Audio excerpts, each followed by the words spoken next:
नमस्कार, मैं हूं सौरभ कुमार। आप इस वक्त मौजूद हैं न्यूज 24 बिहार झारखंड के डिजिटल प्लेटफॉर्म पर। आज हम बात करेंगे राज्यसभा चुनाव को लेकर। आगामी जो मार्च महीना है, 16 मार्च को राज्यसभा का चुनाव होना है। सभी पार्टी या यूं कहें कि सभी जो गठबंधन है वो अपनी अपनी तैयारी में जुट गया है, चाहे एनडीए गठबंधन हो या फिर महागठबंधन। दूसरी तरफ जो अकेले जो पॉलिटिकल पार्टी है, चाहे ओवैसी जी की पार्टी एआईएम हो या फिर जो निर्दलीय जो विधायक हैं या फिर बीएसपी के जो विधायक हैं, वो भी अपनी तैयारी कर रहे हैं कि उन्हें राज्यसभा चुनाव में किसका समर्थन करना है, किसका विरोध करना है।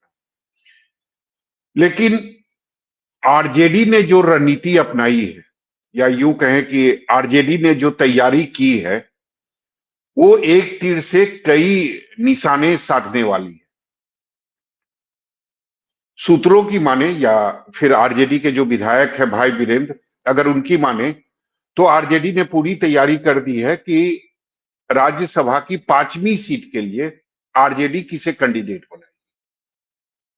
पूर्व सांसद शहाबुद्दीन, स्वर्गीय शहाबुद्दीन, उनकी पत्नी हिना साहब को आरजेडी उम्मीदवार बनाने की तैयारी लगभग पूरी कर चुकी। लालू प्रसाद यादव की भी सहमति बन चुकी है और तेजस्वी यादव ने भी फैसला ले लिया है। अब सवाल यह है कि हिना साहब के उम्मीदवार बनाने से आरजेडी को फायदा क्या क्या होगा, तो इसकी चर्चा हम लोग करेंगे विस्तार में। अब दूसरा सवाल यह है कि एनडीए गठबंधन से बीजेपी और नीतीश कुमार किसे अपना उम्मीदवार बनाएंगे, इसके बारे में अभी तक कोई खबर नहीं है। हालांकि 5 सीटें खाली हो रही है, 4 सीटें जो है उसमें लगभग तय है कि कौन सी सीटें किसके खाते में जाएगी। 2 सीटें जदयू के खाते में जाएगी, 2 सीटें बीजेपी के खाते में जाएगी। लड़ाई 5वें सीट को लेकर, जिसके लिए आरजेडी ने ध्रुव का इक्का कहें तो हिना साहब को उम्मीदवार बनाने का फैसला लिया। तो आज हम इसी मुद्दे को लेकर चर्चा करेंगे। आज हमारे साथ जो राजनीतिक मेहमान है जो इस चर्चा में शामिल होंगे, कुमकुम भारद्वाज जो बीजेपी की प्रवक्ता हैं, वो हमारे साथ इस चर्चा में शामिल होंगी। राम पुकार सिन्हा जी जो प्रवक्ता है आरएलएम पार्टी के, और आरजू खान प्रवक्ता हैं आरजेडी के, वो भी हमारे साथ आपको दिखाई दे रहे हैं स्क्रीन पर। और आदिल हसन जो प्रवक्ता हैं एआईएम के, वो भी कुछ देर में हमारे साथ जुड़ेंगे। तो पहला सवाल मेरा आरजू खान से है। आरजू खान, ये बताइए, मुझे लगता है कि पहले तो ये लग रहा था कि आरजेडी के खाते में एक भी सीट नहीं आएगी, लेकिन जो नाम आ रहा है, भाई वीरेंद्र ने जिस नाम की चर्चा की है विधानसभा में, उन्होंने कहा कि महागठबंधन जरूर उम्मीदवार खड़ा करेगा, और उन्होंने यह भी कहा है कि मेरी व्यक्तिगत राय है कि हिना साहब को उम्मीदवार बनाना चाहिए राज्यसभा के लिए। तो मुझे लगता है कि ये एक तीर से कई निशाना जो है वो साधने की कोशिश आरजेडी की तरफ से की जा रही है। देखिए, कुछ दिन पहले भी हम लोगों ने इस पे बातें की थी और हमने कहा था कि रास्ता यहीं से निकलेगा। अभी 1 हफ्ते पहले हमने डिबेट किया था और आप भी उस शो में मौजूद थे। तो ये तो तय है कि 4 जो सीटें हैं राज्यसभा की, उस पे भारतीय जनता पार्टी एनडीए के लोग जो है अपना परचम जरूर लहराएंगे। लेकिन 5वीं सीट निश्चित तौर पे मैं कह रहा हूं कि इंडिया अलायंस के खाते में जाएगा। वो जिस तरीके से जाएगा वो जाना तय है, लगभग तय है। और तय इसलिए है, इसलिए हम ये दावेदारी पेश कर रहे हैं कि अभी बातें चल रही हैं, सारे लोगों से बातें चलेंगी। कोऑर्डिनेट कमेटी एक बनेगी, कोऑर्डिनेशन कमेटी बैठेगी और एक नामों पर हम बातें करेंगे।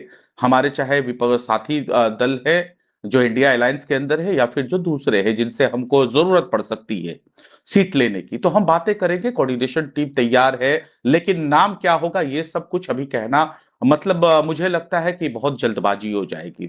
तो कौन सा नाम आने वाला है, क्या होने वाला है, जहां तक वीरेंद्र भाई की बात है उनका व्यक्तिगत बयान था, लेकिन हम चाहते हैं कि हमारी सीटें 35 है, महागठबंधन की सीटें, लेकिन जो 5-6 जो चीजें हैं वो सारे लोग, हम सब लोग मिलकर एक प्रत्याशी को घोषित करें, और सब लोग अगर कोऑर्डिनेशन कमेटी की टीम बैठती है तो एक नामों पे अगर चर्चा हो जाएगी तो आपको बहुत जल्द बता दिया जाएगा कि वो नाम कौन होगा। वो हिना साहब भी लेकिन हो आरजू सकती हैं खान या ये फिर तो और भी तय है लोग हो ना कि सकते हैं। वो जो नाम होगा वो मुस्लिम चेहरा होगा, ये तय है। क्योंकि मुस्लिम चेहरा होगा तभी आप ओवैसी को साधने की कोशिश करेंगे, तभी आप ए आई एम को साधने की कोशिश करेंगे। मैं कहता और हूं इसके कि लिए जरूरी मैंने है मुस्लिम चेहरा। और मैंने उसके लिए कहा मुझे कि लगता है सबसे परफेक्ट चेहरा जो है वो हिना साहब का है। देखिए, ये आपका अपना आकलन हो सकता है। मैं कहता हूं कि जब कोऑर्डिनेशन कमेटी बनेगी, बैठ के जब हम बैठकों का दौर शुरू करेंगे, तो एआईएमआईएम हो, चाहे बहुजन समाज पार्टी हो, या फिर हमारी 35 जो दल के विधायक है, इन इन सारे लोगों में कौन सा नाम ज्यादा आता है, बेहतर आता है, किस नामों की पुष्टि होती है, अगर हमारा सामंजस्य सही बैठता है, बातें हमारी सही बैठती हैं, तो वो नाम के ऊपर, किसी भी नाम के ऊपर मुहर लग सकता है, वो चाहे हिना आरजू साहब हो, खान, चाहे और कोई नाम लोग हो। नाम इसीलिए खास हो जाता है कि नाम ऐसा चाहिए जिस नाम का समर्थन जो है वो ओवैसी जी भी करे, उनके पार्टी देखिए, के जो 5 विधायक है वो भी करे। क्योंकि उनके समर्थन के बिना आप राज्यसभा नहीं जा सकते, ये तय है। ये तय है, तो आप ये भी तय तो मानिए ना कि अब अभी कुछ दिन पहले किस तरीके से लोगों की सिक्योरिटी कम की गई और अख्तरुल ईमान की सिक्योरिटी को बढ़ाया गया। तो मैं तो एक दूसरे तरफ से अगर देखूं तो ये भी कह सकता हूं कि हो सकता है कि वो जनता दल यूनाइटेड की भी तरफ से कोई नाम आ जाए। तो ये कहना आज के वक्त में जल्दबाजी होगी। और जहां तक बातें रही कि कोई भी नाम हो सकता है, मुस्लिम होना ही जरूरी है, नहीं जरूरी है, जब तक हम बैठेंगे नहीं, नहीं, सारे लोग मुस्लिम इस पे होना बातें नहीं इसलिए करेंगे। मुस्लिम चेहरा होना इसलिए जरूरी है क्योंकि सबको पता है कि अगर एआईएम का साथ चाहिए तो वो बगैर मुस्लिम चेहरा नहीं संभव है। इसीलिए देखिए मुस्लिम चेहरा देखिए चाहिए। दो और दो मुझे दो लगता है कि ऐस, उसके दो लिए ऐसे परफेक्ट मैं नाम दो है हिना साहब। मैं दो आपको उदाहरण बताता हूं। वो महाराष्ट्र के नगर निगम चुनाव, निकाय चुनाव का है। एक एक मेयर बनी आपको मुंब्रा साइड में, और वो मेयर बनी बिना एआईएमआईएम के और भारतीय जनता पार्टी के समर्थन के, कांग्रेस और समाजवादी पार्टी के समर्थन से। वो जो है, आरजू खान, ये आपको भी पता है, ये मुंबई नहीं है, ये बिहार है। 5 विधायक मैंने कहा कि ओवैसी के मैं आपको पार्टी के उदाहरण, हैं। उनका समर्थन तभी मिलेगा जब कोई मुस्लिम उम्मीदवार होगा, ये भी आपको पता है। और बिना एआईएम के समर्थन के आप एक भी मेरी उम्मीदवार को राज्यसभा नहीं भेज सकते हैं, ये भी अगर तय मेरी है। बातें अगर मेरी बातें पूरी हो जाएंगी तो शायद इस बातों पे आप पहुंच जाएंगे। मेरे कहने का मतलब था, जिस तरीके से महाराष्ट्र के चुनाव को दिखाया गया, देश की मीडिया ने प्राथमिकता से दिखाया, और पता यह चला कि एआईएमआईएम ने अपना समर्थन उनको नहीं दिया, भारतीय जनता पार्टी ने अपना समर्थन नहीं दिया, कांग्रेस और समाजवादी के समर्थन से वहां की मेयर वो बनती हैं। और दूसरा ऐसा होता है कि भारतीय जनता पार्टी का मेयर बनता है जो कि इनके समर्थन से, एआईएमआईएम के समर्थन से बनता है, बाद में भले ही एआईएमआईएम के लोग कहते हैं कि मैंने उनको पार्टी से निकाल दिया। तो देखिए क्या चीजें चल रही हैं, क्या चीजें नहीं चल रही हैं, क्या प्रत्यक्ष रूप के सामने से मतलब हमारे आपको सामने है, संदेह क्या है अप्रत्यक्ष रूप से। एआईएमआईएम के समर्थन पर? अभी भी संदेह है, मतलब संदेह है आपको? आपको लगता है कि वो जिस बीजेपी और तरीके का एनडीए को सब सपोर्ट करेगी, समर्थन करेगी, आपको नहीं करेगी? जिस तरीके का मैं खेल देख रहा हूं, जिस तरीके से भारतीय जनता पार्टी के हाथों को लगातार मजबूत कराया जा रहा है, तो मुझे फिर तो संशय है। फिर तो बेकार है मुझे 5वें संशय है। उम्मीदवार को खड़ा करना। नहीं, फिर हम तो तो कह रहे हैं कि बेकार है मैं 5वें उम्मीदवार को खड़ा करना। फिर मैंने तो कहा समर्थन तो आपसे, आएगा ही नहीं। 41 नहीं का जो आएगा। आंकड़ा है वो तो मिल ही नहीं आएगा सकता है। आएगा या नहीं आएगा, ये वक्त के पेट के अंदर है। मैंने कहा कि कोऑर्डिनेशन कमेटी बनेगी, कोऑर्डिनेशन कमेटी तय करेगी कि किसके बातों पर, नामों पर मुहर लगेगा। अगर उसमें चलिए, आदिल हसन एआईएम भी हो या हमारे फिर साथ जुड़ बहुजन गए समाज, हैं। छोटा सा ठीक है आरजू खान, आपके एआईएमआईएम हो पास चाहे आएंगे। बहुजन समाज पार्टी के लोग हों, अगर उस बातों को, उस नामों को अगर समर्थन करते हैं तो ठीक है, नहीं तो आप आजाद हैं। एनडीए समर्थित लोगों का समर्थन करने के लिए। हम तो साफ तौर पे कह रहे हैं ठीक है, हमारे अभी साथ आदिल कोऑर्डिनेशन हसन कमेटी भी। बन जाए, कोऑर्डिनेशन ठीक है कमेटी आरजू बन खान, जाए, उसका आएंगे गठन आपके हो जाए, पास, फिर आएंगे। सब लोगों के ठीक साथ है, सब लोगों के साथ बैठ के मिल बैठ के हम लोग किसी एक नाम पे कोऑर्डिनेशन चर्चा कर कमेटी लेंगे। महागठबंधन के अंदर बनेगी। महागठबंधन में एआईएम आईएम नहीं है, मैं कहता हूं कि और जब राज्यसभा के महागठबंधन लिए की में जो विधायकों की संख्या है वो मात्र 35 है। अभी भी आप मैं 6 दूर हैं आंकड़ों के हिसाब से अगर देखें तो। सौरभ जी मैं कहना चाहता हूं कि कोऑर्डिनेशन कमेटी बनेगी, उस कोऑर्डिनेशन कमेटी में यह तय होगा कि हमको किससे बातें करनी है, किससे हमको समर्थन चाहिए। अगर वो हमारी बातों पे सहमति जताते हैं तो फिर इन बातों की हम चर्चा करेंगे। ये वक्त के चलिए पेट के आदिल अंदर है। हसन, ठीक है ठीक है ठीक है अर्जू खान। आदिल हसन ये बताइए, आरजेडी का समर्थन करेंगे अगर कोई मुस्लिम उम्मीदवार आरजेडी के तरफ से या महागठबंधन के तरफ से उम्मीदवार बनाया जाता है तो? सीधा सा सवाल। आरजेडी जो है, आरजेडी जो चाहेगी कि किसी को भी थोप दे, ये नहीं हो सकता। आरजेडी को पहले मशवरा करना पड़ेगा नाम का। ऐसा हिना थोड़ी है जब साहब इनके अगर पास उम्मीदवार होती है तो? कोई सुनिए, कोई साहब हो, कोई हो, आरजेडी जब वक्त था, जब अल्लाह ने इख्तियार दिया था, आरजेडी को जनता ने मैंडेट दिया था, तो अशफाक करीम साहब की जगह पर संजय यादव को भेज दिया। एक मुसलमान एमपी को जो था अशफाक करीम साहब, उसकी जगह संजय को क्यों भेज दिया आपने? नहीं, तो अगर मनोज इस झा बार वो अपनी गलती सुधारती है, कोई गलती क्योंकि गलती कुछ नहीं सुना स्वर्गीय सर। शहाबुद्दीन के साथ अरे भी एआईएम और अवैसी जी के रिश्ते जो हैं वो काफी खास रहे हैं, अगर सर पुराने दिनों में जाए तो। सर हमने 2024 में इनके खिलाफ खेना साहब जो हैं मोहतरमा, उनके खिलाफ हमने कैंडिडेट नहीं दिया था। इन्होंने खंजर घोपा था, टिकट नहीं दिया था आरजेडी ने। हमने कैंडिडेट नहीं दिया था, हमारे पास कैंडिडेट था, हमने सीवान में कैंडिडेट नहीं दिया था लोकसभा। इन्होंने तो उनको रोड पर ला दिया था। इन्होंने तो अहंकार में थे। ये तो इनका अवध बिहारी चौधरी तो उनके पुण्यतिथि में नहीं गए थे। तेजस्वी यादव ट्वीट तक नहीं किए थे शहाबुद्दीन साहब के पुण्यतिथि में। राजद को किसी बोलने का हक है क्या? ये जो ड्रामा राजद कर रही है, ये ड्रामा बोलने का हक है? जब एक आदमी दुनिया से चला गया, उसके पुण्यतिथि में तेजस्वी ना गए, ना ट्वीट किए, ना इनका जो स्पीकर थे वहीं के अवध बिहारी चौधरी जी, वो भी नहीं किए थे। अरे हमने दिखाया था, एहसान किया था, हम साथ खड़े थे। उनके खिलाफ हमने कैंडिडेट नहीं दिया था, यानी हमने कैंडिडेट नहीं दिया तो था। राज्यसभा चुनाव में भी खड़े रहेंगे हिना साहब के साथ? रहेंगे तो जो आरजेडी, हम फैसला लेंगे। आरजेडी कौन होती है जो हमको थोपेगी? हम आरजेडी के बंधुआ हैं क्या? आरजेडी अपना एमएलए का समझेगी। एमआईएम फैसला बैरिस्टर असदुद्दीन ओवैसी साहब करेंगे। एमआईएम का फैसला अख्तर इमान साहब 5 एमएलए करेगा। हम आरजेडी के ये भी हो सकता है कि एनडीए को समर्थन करे एआईएम आईएम। हम एनडीए को कभी समर्थन नहीं करेंगे। बीजेपी के खिलाफ हैं और इंशाल्लाह क़यामत की सुबह तक रहेंगे। ये क्लियर मैंडेट। लेकिन फैसला जो भी होगा वो बैरिस्टर असदुद्दीन ओवैसी साहब करेंगे। दारुस्सलाम से होगा फैसला। ये तो आदिल हसन जी, फैसला तो आपने कर दिया ना कि एनडीए को समर्थन किसी भी हालत में नहीं करेंगे। हाँ, तो फिर रास्ता तो एक ही तरफ जाता हुआ दिख रहा है, वो महागठबंधन का उम्मीदवार का समर्थन। तो ऐसा थोड़ी है कि तेजस्वी जिसको चाहेंगे थोप देंगे और हम लोग उसको वोट दे देंगे। तेजस्वी यादव को बात करना पड़ेगा, तेजस्वी यादव को आना पड़ेगा, तेजस्वी यादव के लोग को बात करना पड़ेगा। नहीं, गए तो आप लोग भी थे ना चुनाव के पहले उनके दरवाजे पर, लेकिन गठबंधन तो नहीं हुआ था।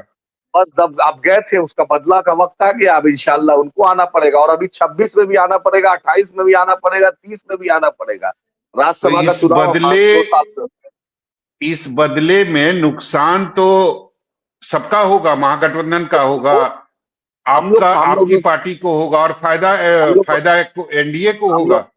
हम लोग को कोई नुकसान नहीं होगा। सीमांचल के अवाम ने हमें अपने बलबूते पे जिताई है। सीमांचल का अवाम का हिना साहब सीमांचल की बेटी नहीं है। कोई सीमांचल का कैंडिडेट होगा उस पर विचार करेंगे। हम अख्तर इमान साहब को भेजेंगे, आरजेडी हम लोग को मौका दे। फिर 28 में 30 में आरजेडी को हम सोचेंगे, हम क्यों दे देंगे, क्यों इस पर ये करेंगे। अभी वक्त मेरा है। चलिए आरजू खान, कुछ कहना चाह रहे हैं आप? देखिए, आदिल हसन साहब ने कहा कि अशफाक करीम की बात की, उसके बाद फिर इन्होंने हरियाणा की बात की। अरे अशफाक करीम को अशफाक करीम राष्ट्रीय जनता दल ने ही बनाया है, ये आप कैसे भूल जाते हैं? और अगर आज कारी शोएब को कारी शोएब बना, सुन लीजिए ना, मैंने आदिल भाई मैंने आपको इंटरप्ट नहीं किया ना, थोड़ा सा सुन लीजिए ना।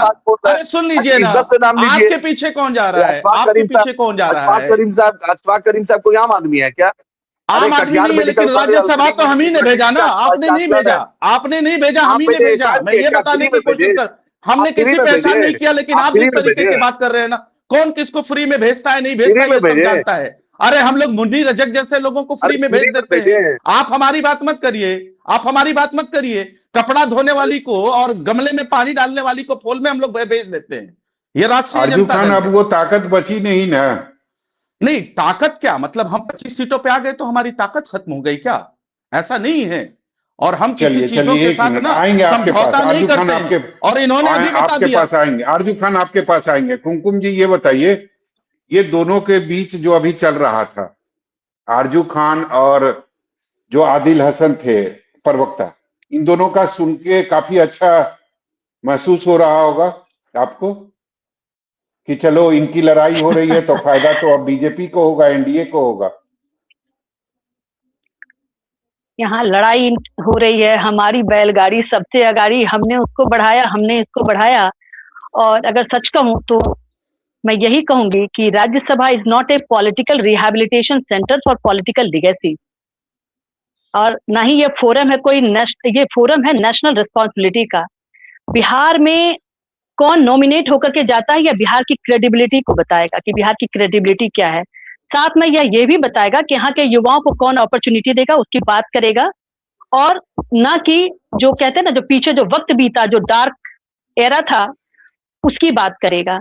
साथ में मैं यह भी कहूंगी कि every women deserve to be recognised, ठीक है, उनको अपना अधिकार है, लेकिन किसी की बैसाखी पे चल के नहीं, अपनी पहचान स्वयं की होनी चाहिए, किसी भी वर्ग या किसी भी कुल खानदान से आती हो। और मजे की बात तो यह है कि यहाँ पे जिनकी बात हो रही है कि कौन किसने किसको भेजा, फिर महिलाओं के नाम पे ये तक भी यूज हो गया कि हमने बर्तन धोने वाली और कपड़ा धोने वाली को विधान परिषद भेजा। It's so unfortunate, it's so unfortunate Saurabh ji, कि महिलाओं के लिए हमारे मन में क्या सम्मान है, और लाइव डिबेट में हम इस तरीके की बातों को बिल्कुल बोल जाते हैं, बिल्कुल कोई हिचक नहीं, हम महिलाओं को सम्मान करते हैं। यह बात आपने करी, और अब इस चर्चा के विषय बिंदु में आपने कहा कि उनके ऊपर बात है और वह उनको बनाया जा सकता है। हिना जी जो हैं, वो मैडम की जो पहचान है वो उनके हस्बैंड से पहचान है। 2009 लूज की, 2005 में जैसे ही शहाबुद्दीन को जेल की सलाखों के पीछे जाना पड़ता है, एनडीए की सरकार जब आती है, तो उसके बाद से फिर उनको तिहाड़ जेल तक पहुंचाया जाता है।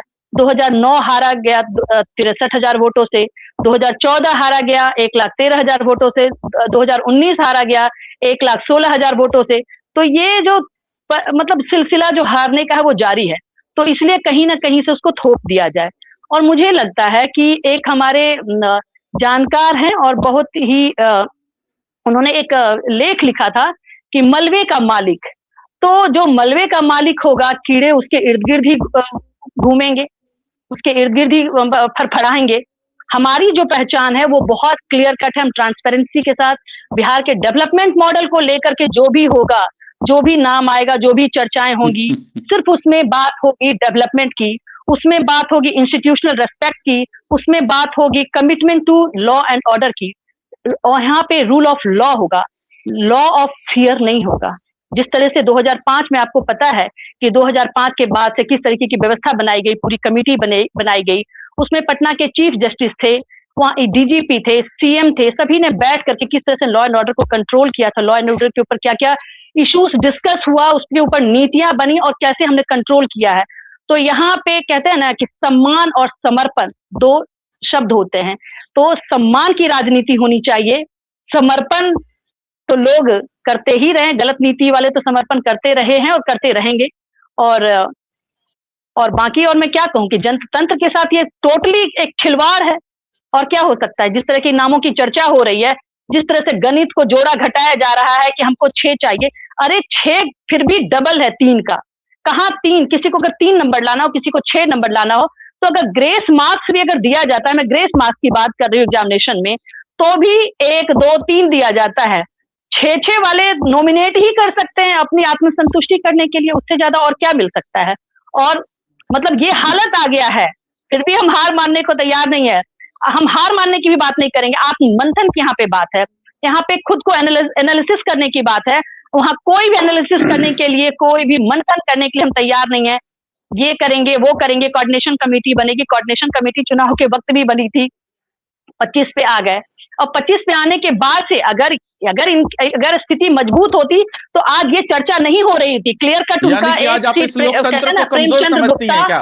वो आप इस ठीक है। लोकतंत्र वो को चले कमजोर जाते, समझती हैं क्या? वो ठीक है, चले राम जाते। पुकार बड़े बड़े अरे आप अच्छे चुप रहिए, भाषण दे रही हैं, एक मिनट इस आरजू देश खान, के चुप आरजू कराइए खान पहले। कमजोर समझती हैं क्या? कुमकुम जी एक आप मिनट, जब 2 राम सीटों पे पुकार थी जी तो आप कौन से मलबे एक के मिनट, किनारे घेर में आरजू थी? खान एक मिनट, आरजू खान एक आप जब मिनट, 2 राम सीटों पुकार पे जी, थी तो कौन से मलबे राम के ढेर पुकार में जी थी? आपके बगल में कौन से कीड़े थे?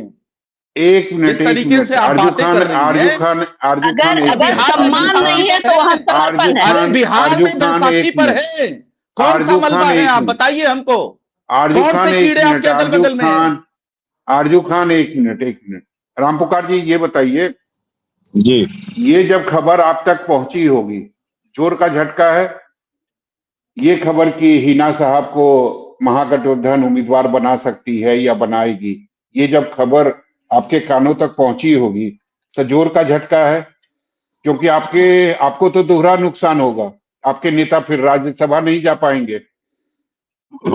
देखिए सौरभ भाई, इसको हम बोल सकते हैं मुंगेरी लाल के हसीन सपने।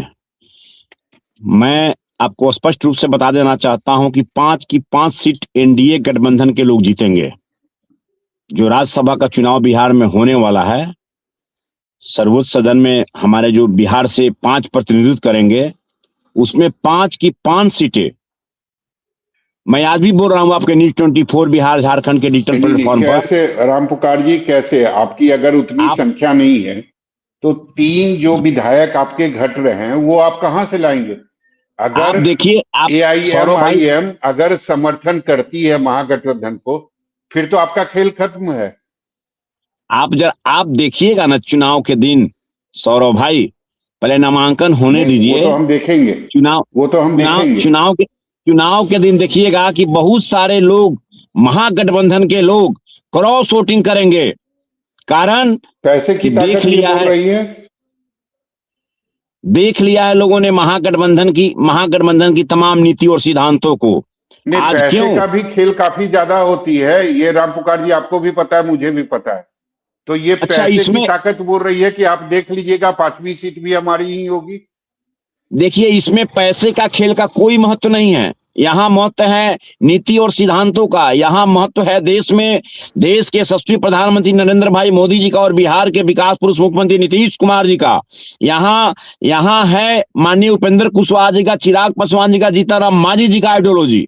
तो ये देखना है कि हम बिहार में क्या कर रहे हैं, देश में क्या कर रहे हैं, और इस आइडियोलॉजी के तहत बिहार के तमाम MLA हैं, वे लोग चाहते हैं। अभी आप देखिए ना क्या हो रहा है, बहुत बड़ा खेला होने वाला है। मैं आज भी आपके चैनल के माध्यम से कह देना चाहता हूं कि बिहार में जो बिहार से 5 राज्यसभा की सीटें चयनित होना है माननीय सदस्य को, वो 5 के 5 सीटें एनडीए गठबंधन के लोग जीतेंगे।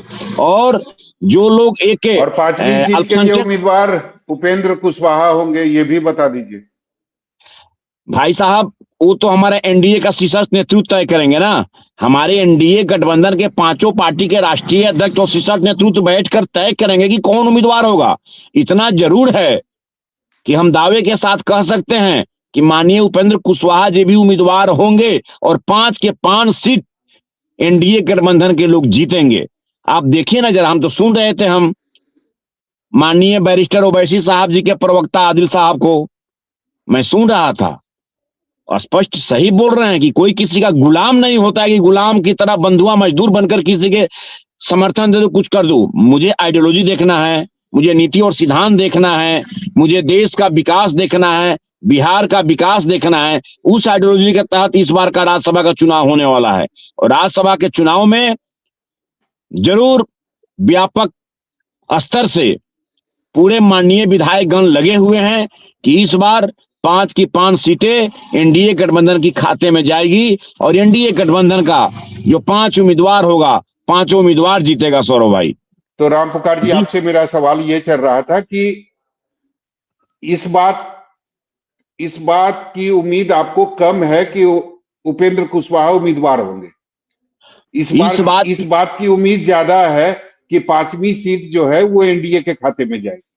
इस बार मुझे पूरी उम्मीद है कि पांचों सीट पर एनडीए के उम्मीदवार जीतेंगे और हमारे नेता उपेंद्र कुशवाहा जी भी उम्मीदवार होंगे और पांचों के पांचों सीट एनडीए गठबंधन के लोग जीतेंगे। सौरभ भाई, लेकिन आपका जो हक और अधिकार है ना उपेंद्र रामपुकार जी, वो सबसे कम है। पहला हक लोजपा आर का है, ये आपको भी पता है। दूसरा हक जीतन राम मांझी का है, वो भी अपने हक की बात कर रहे हैं, वो भी अपने अधिकार की बात कर रहे हैं। चिराग पासवान के तरफ से भी और उनकी पार्टी के तरफ से भी अधिकार और हक की बात की जा रही है। तो आपको लगता है कि दोनों पार्टी को इग्नोर करके फिर से एक बार उपेंद्र कुशवाहा को जगह मिलेगी तीसरी उम्मीदवार के तौर पर? बिहार की राजनीति में आदरणीय लालू प्रसाद यादव जी, आदरणीय नीतीश कुमार जी के बाद बिहार में ओबीसी का एक चेहरा है जिसका नाम है उपेंद्र कुशवाहा। इसमें कहीं कोई दुमत नहीं है। मुझे कहने में आपके चैनल पर मैं एकदम बेहिचक इस बात को बोल सकता हूं कि आदरणीय लालू प्रसाद यादव जी और आदरणीय नीतीश कुमार जी के बाद ओबीसी का एक चेहरा है माननीय उपेंद्र कुशवाहा जी। स्थिति परिस्थिति जो हो, लेकिन एनडीए गठबंधन में पांचों पार्टी के जो राष्ट्रीय अध्यक्ष है वो तय करेंगे कि भाई एनडीए गठबंधन से उपेंद्र कुशवाहा उम्मीदवार होंगे, क्योंकि विगत विधानसभा चुनाव में एक राज्यसभा सीट को आगे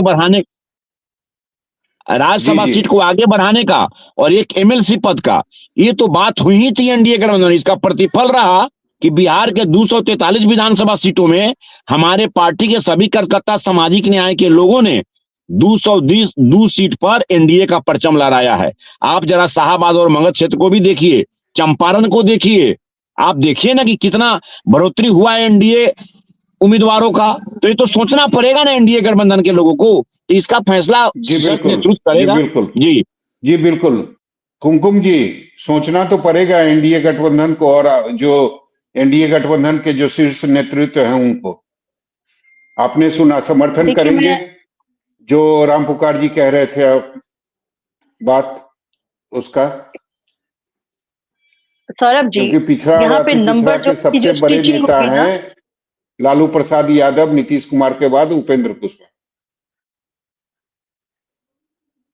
जी। मैं यह कह सकती हूँ कि यहाँ जो नंबर का स्टिचिंग जो है कि डील हम स्टिच करके कैसे चलें, वो टोटल का टोटल डिपेंड करता है कि पब्लिक इंटरेस्ट के लिए वो सेकेंडरी है या प्राइमरी है। ठीक है, उसके बाद से ही कोई बातें होंगी। यहाँ पे कोई फैमिली एसोसिएशन तो हो नहीं रहा है। यहाँ पे जो भी बातें हो रही हैं, जिसका भी जितना अधिकार क्षेत्र बनता है, इनका कहना सही है कि कोalition में हम पार्टनर्स हैं, तो बैठ करके आपस में चर्चा होगी और जो भी निकल करके आएगा वह बिहार के हित के लिए होगा, बिहार के बेहतरी के लिए ही होगा। तो इसमें कोई दो राय नहीं है। मैं बिल्कुल कहूंगी कि हर लोग हैं, हर लोगों की अपनी अपनी राय हो सकती है, सबों को फ्रीडम ऑफ स्पीच है। तो हम यहाँ पे आकर के मीडिया में आकर के पैनल में बैठ करके तो हम डिस्कशन करके हम नहीं निकाल सकते कि क्या होगा। अक्रॉस द टेबल बैठेंगे शीर्ष नेतृत्व और वहां से चीजें निकल करके आएंगी। तौर पर तो आप कह सकती है ना कि किसका अधिकार जो है, किसका हक जो है वो ज्यादा है, उपेंद्र कुशवाहा का, जीतन राम मांझी का, या फिर चिराग पासवान का? सीट तो एक ही है, मिलना भी किसी एक ही को है और दावेदार 3 हैं। देखिए, कहते हैं ना कि हमारा जो हृदय है ना वो बहुत बड़ा है। हम 89 सीट्स जीत करके आए हैं। 202 सीटों में 89 हमारे पास है और सबसे बड़ा नंबर जो है हमारे पास है, सबसे बड़ी पार्टी है। उसके बावजूद भी अगर आप मंत्रालय देखेंगे और सारी चीजों को देखेंगे तो हमने बड़ा हृदय दिखाया है। तो बड़ा हृदय दिखाते हुए क्या होगा वो आपको जरूर पता चलेगा। 9 अप्रैल तक तो अभी वो लोग बने ही हुए हैं। 9 अप्रैल के बाद से ये बात मेरी समझ में नहीं आई जो आपने कहा कि मंत्रालय अगर देखेंगे तो हमने बड़ा हृदय दिखाया। इसको थोड़ा विस्तार से बताएंगी? नहीं, मतलब हमने सबों को उनको अपना अधिकार दिया है। कहते हैं ना कि एक जो मुझे लगता है कि सबको उतना ही अधिकार मिला है। नहीं, मुझे लगता है कि सबको उतना ही अधिकार मिला है जितना जिनका हक था। वो चाहे नीतीश कुमार की पार्टी हो, जीतन राम मांझी की पार्टी हो या फिर चिराग पासवान की पार्टी हो। तो बड़ा दिल दिखाने वाली कौन सी बात हो गई? बीजेपी ने कुर्बानी कहाँ दी? क्या कहा दिखाया? हम सबने मिल करके बिहार के या हो बेहतरीन के सकता है लिए, आप बिहार के मुख्यमंत्री डेवलपमेंट मॉडल आप के लिए मुख्यमंत्री पद की बात कर रही हैं। आप अनुमान तो कुछ भी लगा सकते हैं, और नहीं, मैं आपने बोला ना अनुमान के कि आधार सबसे पे बड़ी पार्टी होने के बावजूद हमने बड़ा दिन दिखाया। तो सौरभ मुझे जी, लगता है कि सौरभ जी, मंत्री का जो पद है वो तो सबको विधायक के अनुसार मिला है, विधायकों की जितनी संख्या थी उसके अनुसार मिला है। तो बड़ा दिन दिखाने का मतलब यही है कि सबसे बड़ी पार्टी होने के बावजूद मुख्यमंत्री जो है वो अभी भी नीतीश कुमार है, आपकी पार्टी के मुख्यमंत्री नहीं है। हमने सीएम जो थे, हमने उनके नेतृत्व में यह कहकर चुनाव लड़ा था कि हमारे मुख्यमंत्री नीतीश कुमार होंगे। इसमें कोई इफ एंड नहीं, ये आपने नहीं कहा था, ये आपके नेता ने नहीं कहा था, ये आपके नेता ने ये कहा था विधायक दल की बैठक तय करेगी कि मुख्यमंत्री का उम्मीदवार कौन होगा। नीतीश कुमार मुख्यमंत्री होंगे ये आपके किसी भी नेता ने नहीं कहा था चुनाव के पहले। तो हमने ये बार बार कहा, और हमने हर डिबेट में कहा कि उनके नेतृत्व में चुनाव लड़ रहे हैं। तो नेतृत्व का मतलब ही होता है कि लीडरशिप, उनके लीडरशिप में चुनाव लड़ा जा रहा है। तो जो लीडर है नेतृत्व का वो मतलब quite बिल्कुल obvious ऐसा है नहीं होता है कि वही कि मुख्यमंत्री बनेंगे। उसमें तो ये तो सोचना भी मतलब गुनाह मतलब मैं समझती हूँ है तो कि अगर हम कहें कि हम उनके नेतृत्व में चुनाव लड़े। अभी जो आपने बोला कि सबसे बड़ी पार्टी होने के बाद भी हमने बड़ा दिन दिखाया, इसका क्या मतलब था, क्यों बोला आपने? अब मेरी जगह पे तो यहाँ पे हाथ उठा हुआ है राजद का कि राजद इसके एवज में जवाब देने को तैयार है। आप मुझसे पूछ रहे हैं और जानकारी उनके पास है। हमारी पार्टी ने बड़ा हृदय दिखाया है, लेकिन वो कह रहे हैं कि वो जवाब देंगे। देखिए, मैंने बड़ा हृदय की बात करी कि हम संगठन में जो कहते हैं ना, भाजपा जो है ना वो वर्ल्ड की सबसे लार्जेस्ट पार्टी है, और संगठनात्मक ढांचे में हमारा पूरा विश्वास है, इंस्टीट्यूशंस में हमारा विश्वास है।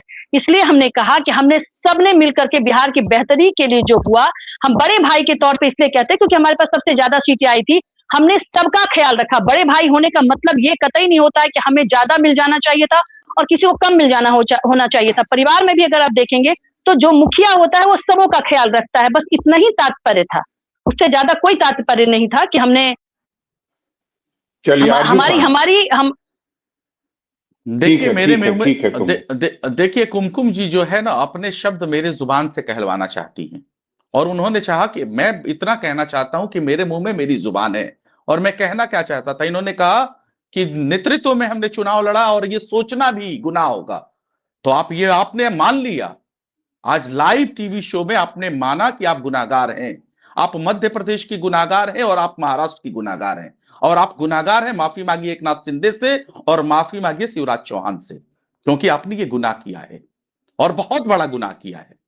और यही है आप लोगों की दोहरी नीति। बिहार को रक्त रंजित करने वाले स्टूडियो में बैठ के भाषण दे रहे हैं। 40 साल पहले मत जाइए, चुप रहिए। बिहार को अंधेरे में धकेलने वाले गुनाहगार ये फालतू का लैंग्वेज आप इस्तेमाल नहीं कर सकते हैं, ठीक है? ये कहीं और जाकर के अपनी राजद नखैती वाली भाषा राजद में जाके बोलिए, लालू के सामने जाकर के बोलिए, लालू जी के सामने बोलिए, ठीक है? मेरे सामने नहीं।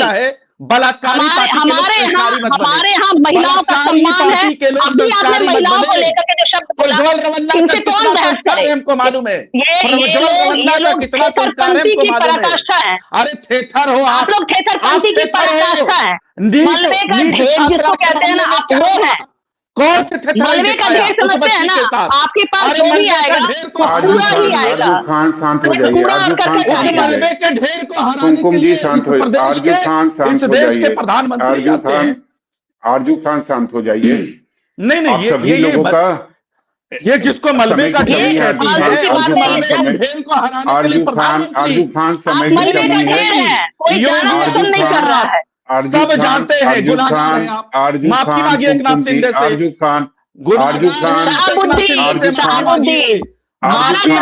डीजीपी हम छोड़ रहे थे हाईकोर्ट पे कि हम लाचार हैं, राष्ट्र की तरह हमारे यहाँ पे पट्टी बंधा हुआ है। हुलास पांडे, पप्पू पांडे, ये सारे क्या? आरजू खान समय की कमी है, चर्चा को यही खत्म करना पड़ेगा। आप सभी लोगों का बहुत बहुत शुक्रिया, धन्यवाद इस चर्चा में शामिल होने के लिए। परेशान है चर्चा कर रहे थे हिना साहब को लेकर, जो चर्चा है उसके अनुसार मुझे लगता है कि आरजेडी एक तीर से कई निशाने साधने की कोशिश कर रही है। हिना साहब को निश्चित तौर पर अगर उम्मीदवार बनाएगी तो शिकार, और कहते हैं ना कि एआईएम का शिकार करेगी आरजेडी, और आईएम के लिए आसान नहीं होगा हिना साहब का समर्थन ना करना, और चाहे बीएसपी हो या आईएम हो, तो निश्चित रूप से उसके लिए एक बड़ा संकट होगा कि हिना साहब का समर्थन करें या नहीं करें। हालांकि मुझे लगता है कि समर्थन ना करना इतना आसान नहीं होगा। तो निश्चित रूप से काफी अच्छी रणनीति आरजेडी ने अपनाई है, और जिसके तहत उन्होंने फैसला लिया है कि हिना साहब को 5वें उम्मीदवार के तौर पर राज्यसभा में उतारा जाएगा और महागठबंधन में उम्मीदवार बनाया जाएगा। और इसके संकेत जो है वो आरजेडी के जो वरिष्ठ नेता हैं भाई वीरेंद्र, उन्होंने मीडिया के सामने दे भी दिया है। तो आने वाले समय में देखते हैं क्या होता है। हालांकि ज्यादा समय नहीं है, 26 फरवरी से राज्यसभा के लिए नॉमिनेशन भी शुरू हो जाएगा। तो आज बस इतना ही, और अंतिम में मैं अपने दर्शकों से फिर एक बार अपील करूंगा कि जिन्होंने अभी तक news 24 Bihar Jharkhand digital channel को सब्सक्राइब नहीं किया है, प्लीज आप सब्सक्राइब करें। और आज की चर्चा में अगर कोई भी बात आपको अच्छी ना लगी हो तो कमेंट के जरिए आप अपनी बात हम तक पहुंचा सकते हैं। नमस्ते।